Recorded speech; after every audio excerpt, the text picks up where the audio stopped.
Kaya dapat bawat speaker na nagbigay ng kanilang oras, pawis, at katulad ninyo, nagsakripisyo, matuto muna tayong irespeto ang ating mga kasama upang maging malakas ang ating panawagan dito sa administrasyong ito na lisanin na ang palasyo ng Malacanang. Ano ang sigaw ng taong bayan? Marcos resign! Marcos resign! Marcos resign! Marcos resign! Sige pa! Marcos resign! Marcos resign! Marcos resign! Yung nandiyan sa gilid! Punta rito! Marcos resign! Marcos resign! Marcos resign! Marcos resign! Marcos resign! Marcos resign! Marcos resign! Marcos resign! Marcos resign! Alam niyo mga kababayan, huwag nating sayangin ang pagkakataong ito sapagkat ito na ay pinangunahan ng kapatid nating mananampalataya, ang Iglesia ni Cristo. Tama!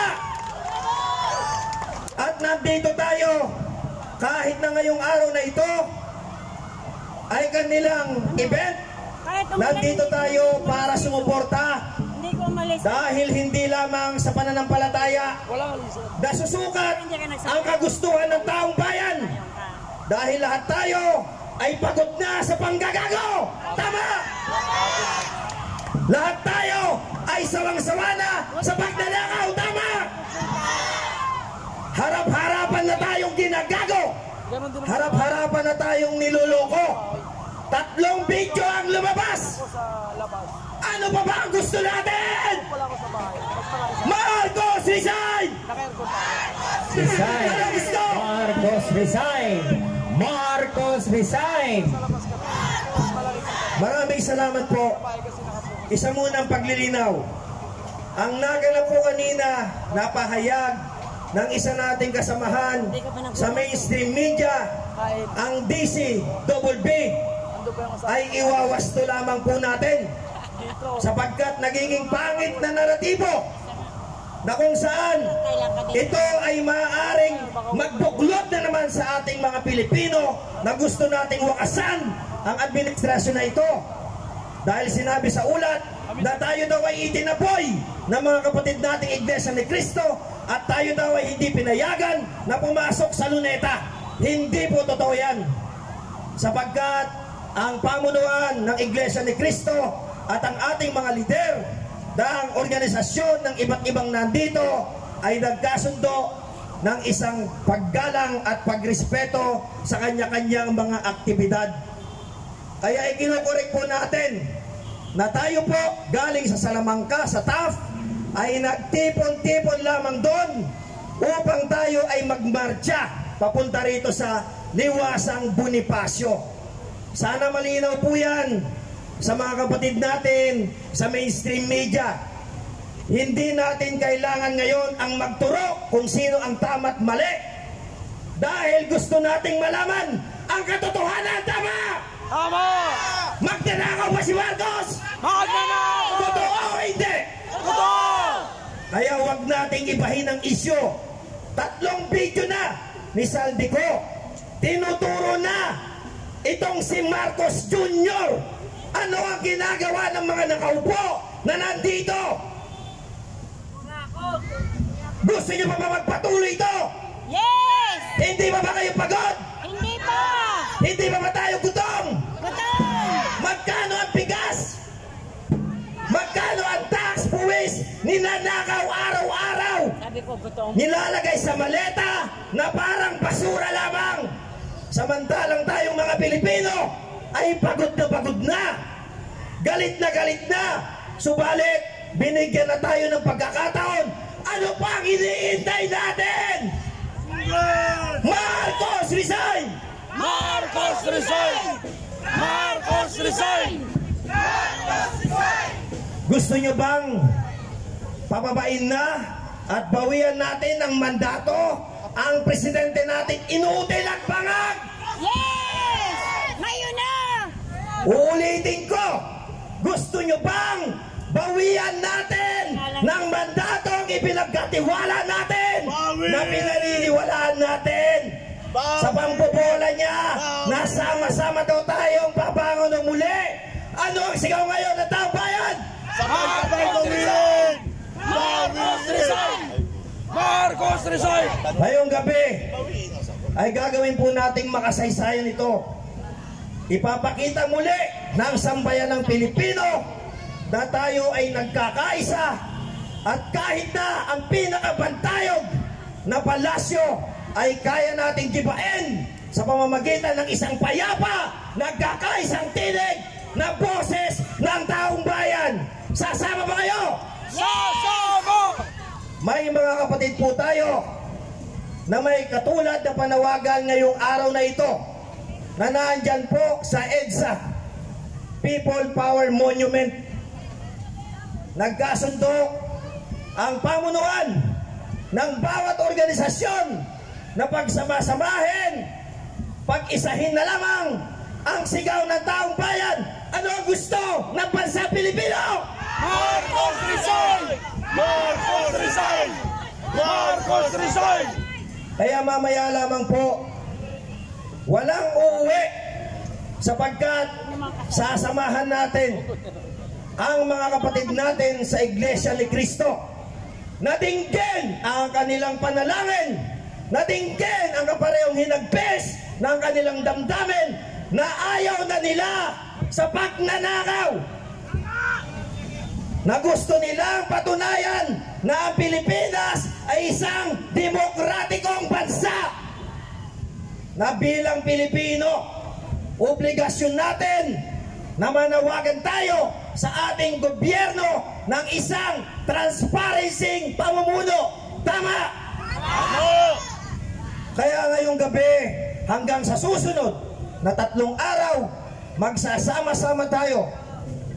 Pupuntahan natin ngayong gabi ang ating mga kasamahan na nandyan po sa EDSA People Power Monument.